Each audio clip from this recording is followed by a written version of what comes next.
Well, thank you, President Hennessy, and to the trustees and the faculty, to all of the parents and grandparents, to you, the Stanford graduates. Thank you for letting me share this amazing day with you. I need to begin by letting everyone in on a little secret. The secret is that Kirby Bumpus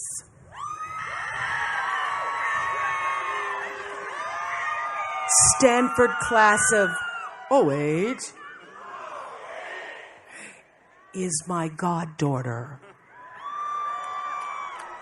So I was thrilled when President Hennessy asked me to be your commencement speaker because this is the first time I've been allowed on campus since Kirby's been here. You see, Kirby's a very smart girl. She wants people to get to know her on her own terms, she says, not in terms of who she knows. So she never wants anyone who's first meeting her to know that I know her and she knows me.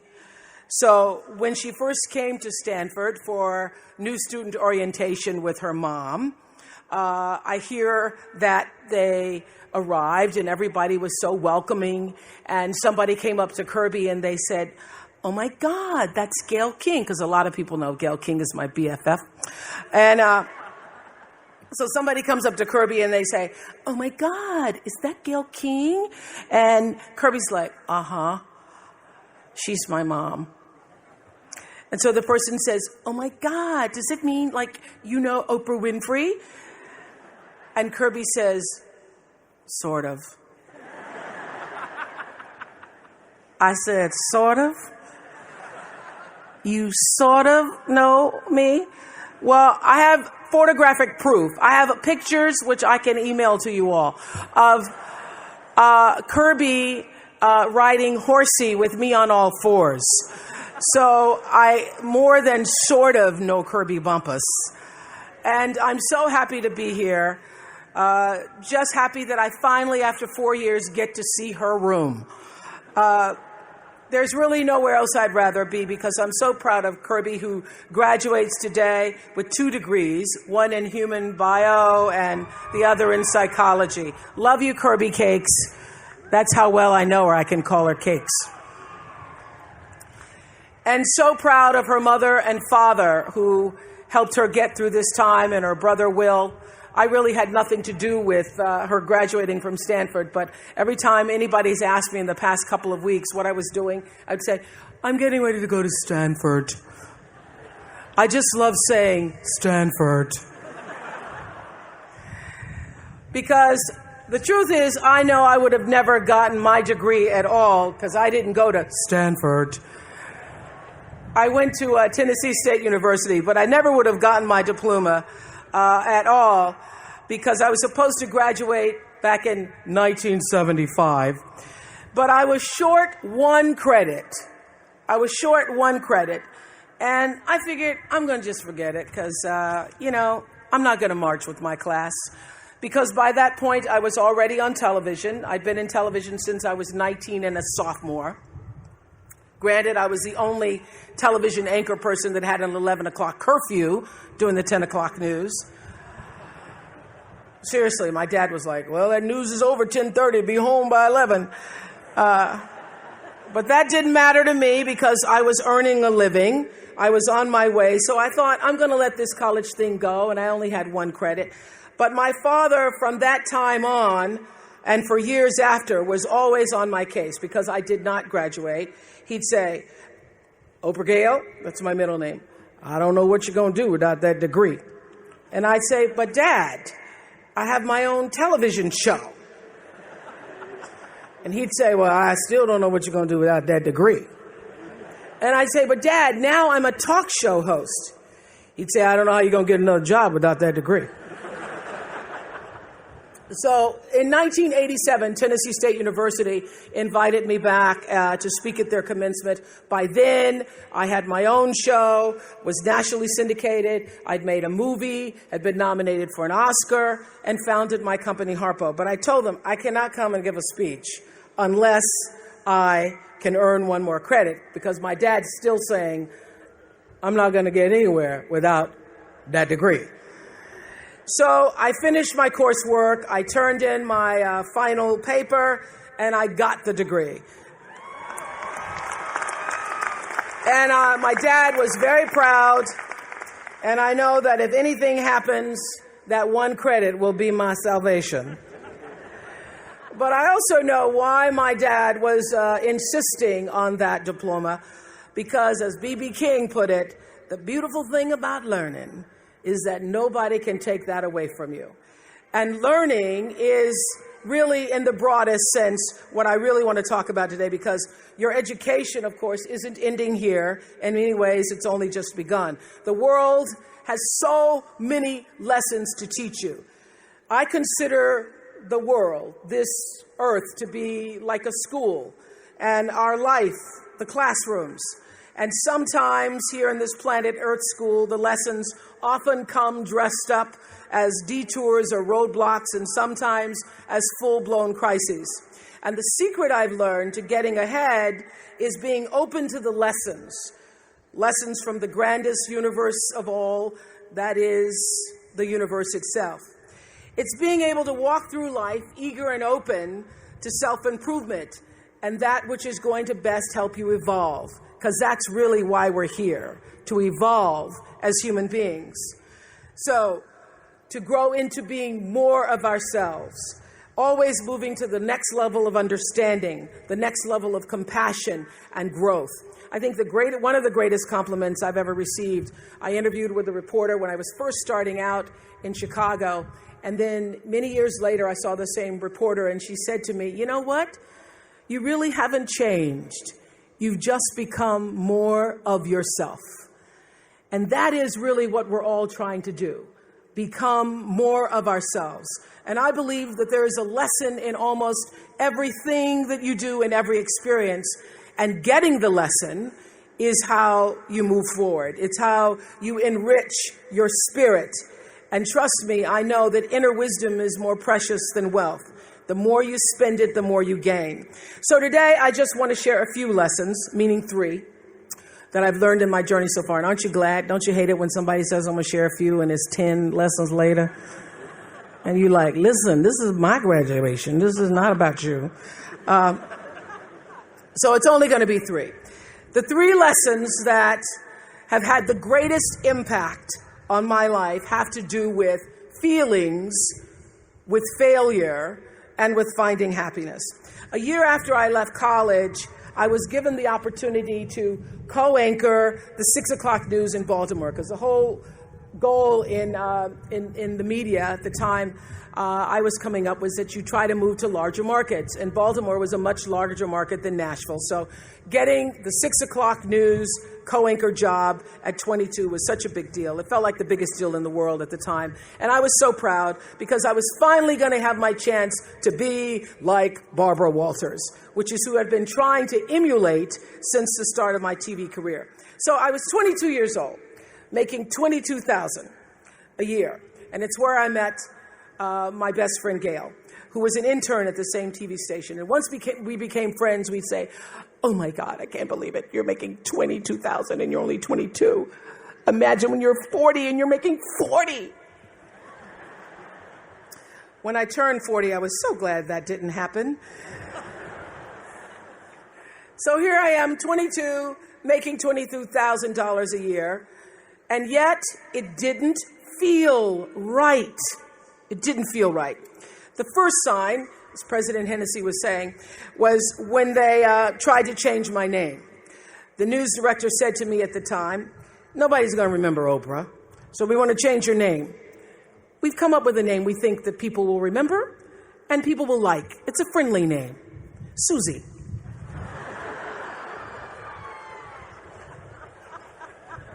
Hi, Susie. Very friendly. You can't be angry with Susie. Remember Susie. But my name wasn't Susie. And, I'd grown up not really loving my name, because when you're looking for your little name on the lunch boxes and the license plate tags, you're never going to find Oprah. So I grew up not loving the name, but once I was asked to change it, I thought, well, it is my name. And do I look like a Susie to you? So I thought, no, it doesn't feel right. I'm not going to change my name, and if people remember it or not, that's okay. And then they said they didn't like the way I looked. This was in 1976, where your boss could call you in and say, I don't like the way you look. Now that would be called lawsuit, but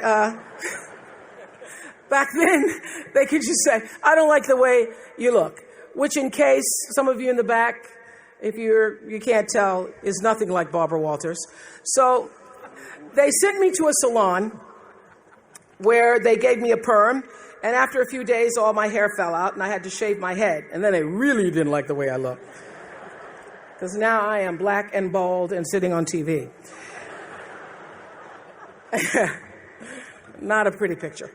But even worse than being bald, I really hated being sent to report on other people's tragedies as a part of my daily duty, knowing that I was just expected to observe when everything in my instinct told me that I should be doing something. I should be lending a hand. So, as President Hennessy said, I'd cover a fire, and then I'd go back and I'd try to give the victims blankets. And I wouldn't be able to sleep at night because of all the things I was covering during the day. And meanwhile, I was trying to sit gracefully like Barbara and make myself talk like Barbara. And I thought, well, I could make a pretty goofy Barbara. And if I could figure out how to be myself, I could be a pretty good Oprah.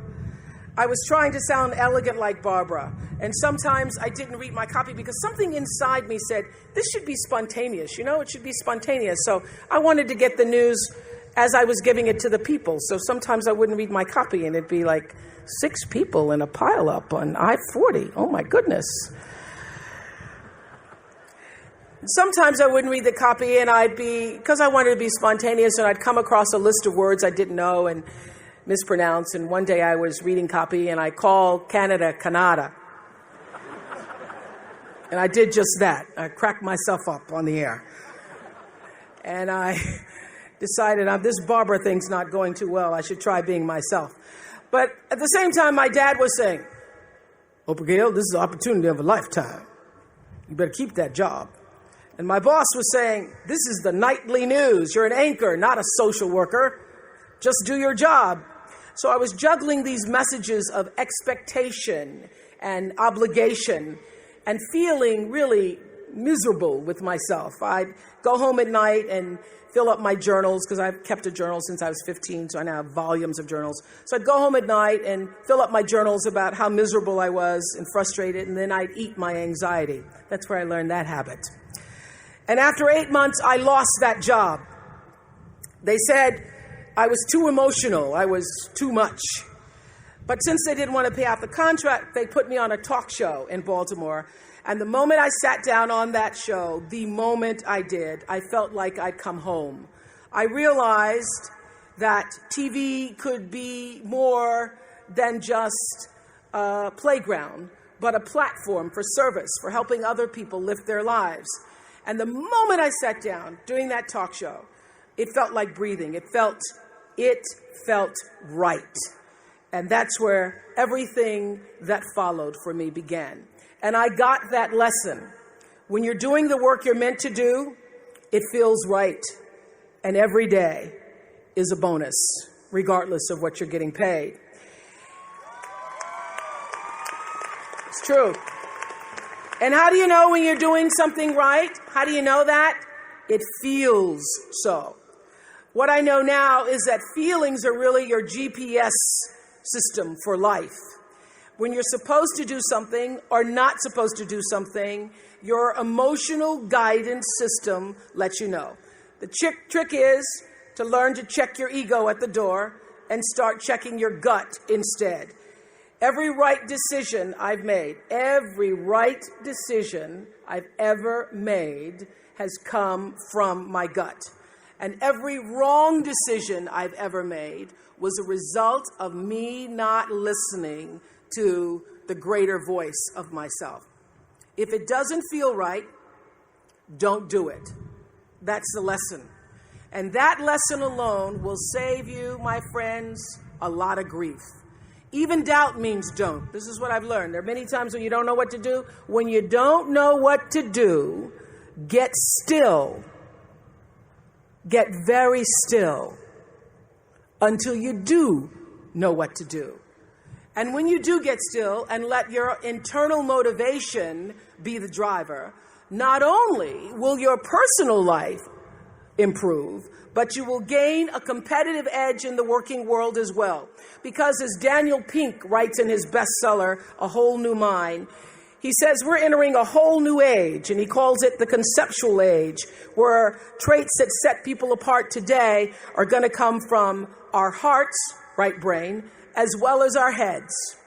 It's no longer just the logical, linear, rules-based thinking that matters, he says. It's also empathy and joyfulness and purpose, inner traits that have transcendent worth. These qualities bloom when we're doing what we love. So when we're involving the wholeness of ourselves in our work, both our expertise and our emotion. So I say to you, forget about the fast lane. If you really want to fly, just harness your power to your passion. Honor your calling. Everybody has one. Trust your heart, and success will come to you. So how do I define success? Let me tell you, money's pretty nice. I'm not going to stand up here and tell you that it's not about money, because money is very nice. I like money. It's good for buying things. But having a lot of money does not automatically make you a successful person. What you want is money and meaning. You want your work to be meaningful, because meaning is what brings the real richness to your life. What you really want is to be surrounded by people you trust and treasure, and by people who cherish you. That's when you're really rich. So lesson 1, follow your feelings. If it feels right, move forward. If it doesn't feel right, don't do it. Now I want to talk a little bit about failings, because nobody's journey is seamless or smooth. We all stumble. We all have setbacks. If things go wrong, you hit a dead end, as you will. It's just life's way of saying, time to change course. So ask every failure. This is what I do. Every failure, every crisis, every difficult time, I say, what is this here to teach me? And as soon as you get the lesson, you get to move on.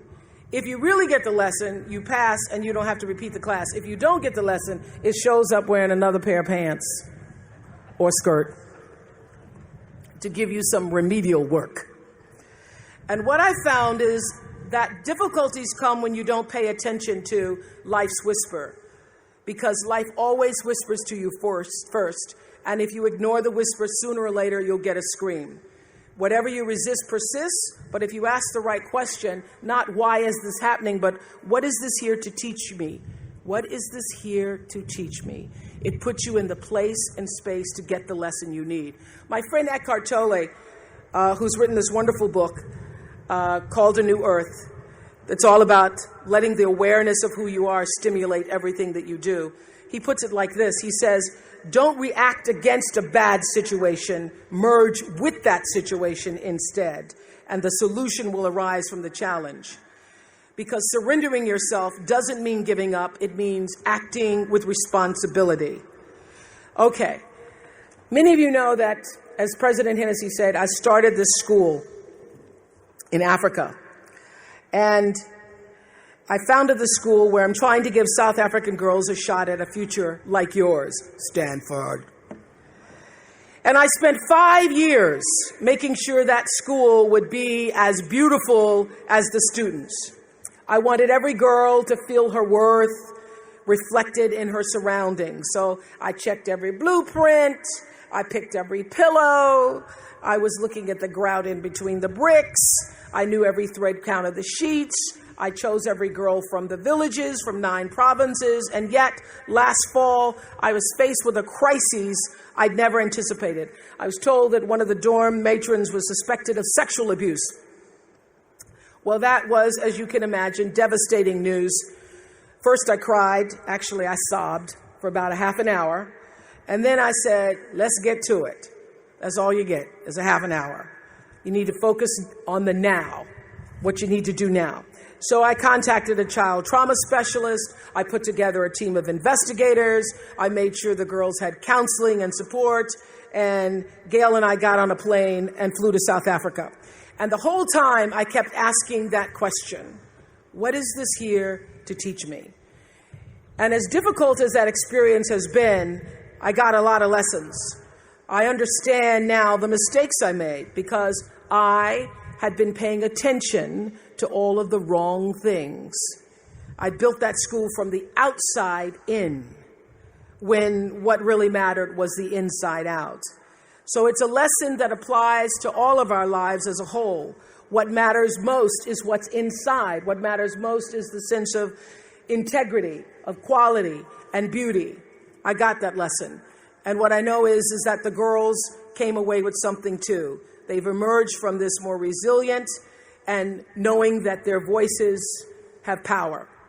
And their resilience and spirit have given me more than I could ever give to them, which leads me to my final lesson, the one about finding happiness, which we could talk about all day, but I know you have other wacky things to do. Not a small topic, this is, finding happiness. But in some ways, I think it's the simplest of all. Gwendolyn Brooks wrote a poem for her children. It's called Speech to the Young, Speech to the Progress Toward. And she says at the end, live not for battles won, live not for the end of the song, live in the along. She's saying, like Eckhart Tolle, that you have to live for the present. You have to be in the moment. Whatever has happened to you in your past has no power over this present moment because life is now. But I think she's also saying, be a part of something. Don't live for yourself alone. This is what I know for sure. In order to be truly happy, you must live along with, and you have to stand for something larger than yourself, because life is a reciprocal exchange. To move forward, you have to give back. And to me, that is the greatest lesson of life. To be happy, you have to give something back.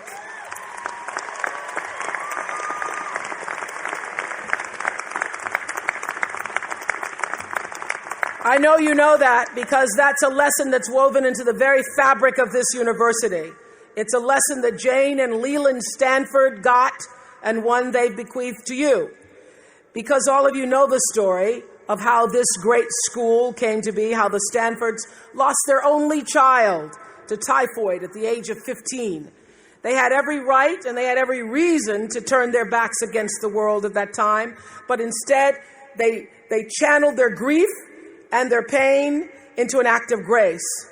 Within a year of their son's death, they'd made the founding grant for this great school, pledging to do for other people's children what they were not able to do for their own boy.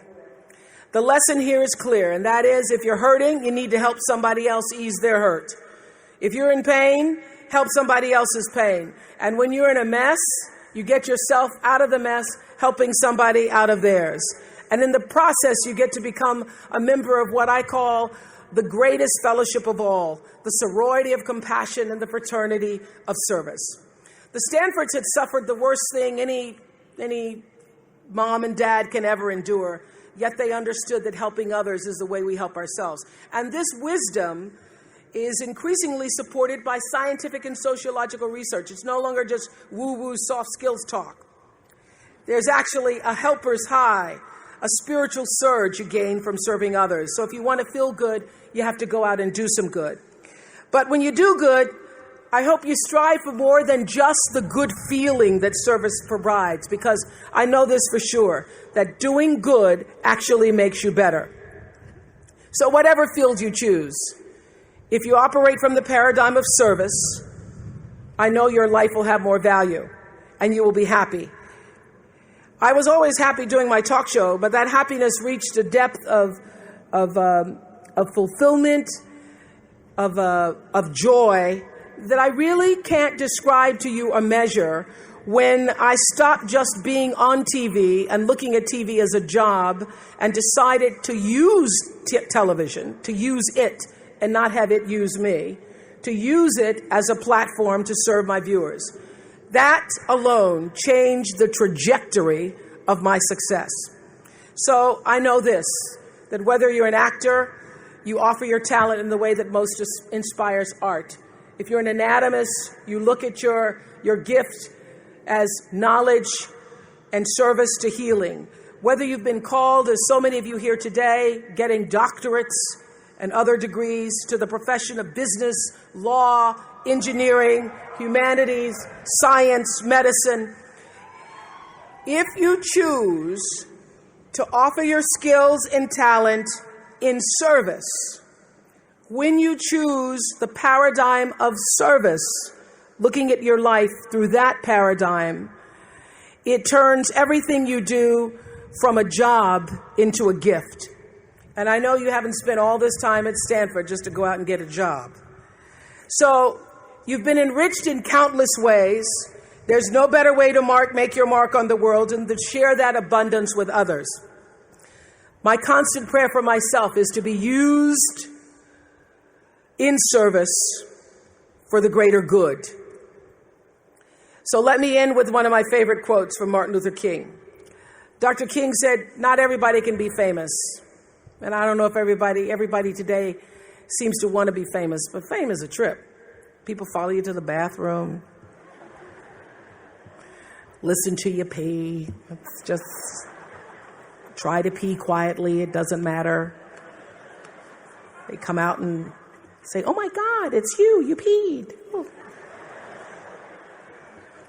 That's the fame trip. So I don't know if you want that.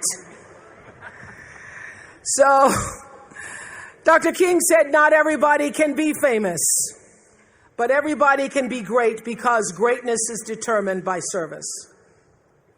Yet those of you who are history scholars may know the rest of that passage. He said, you don't have to have a college degree to serve. You don't have to make your subject and verb agree to serve. You don't have to know about Plato or Aristotle to serve. You don't have to know Einstein's theory of relativity to serve. You don't have to know the second theory of thermodynamics and physics to serve.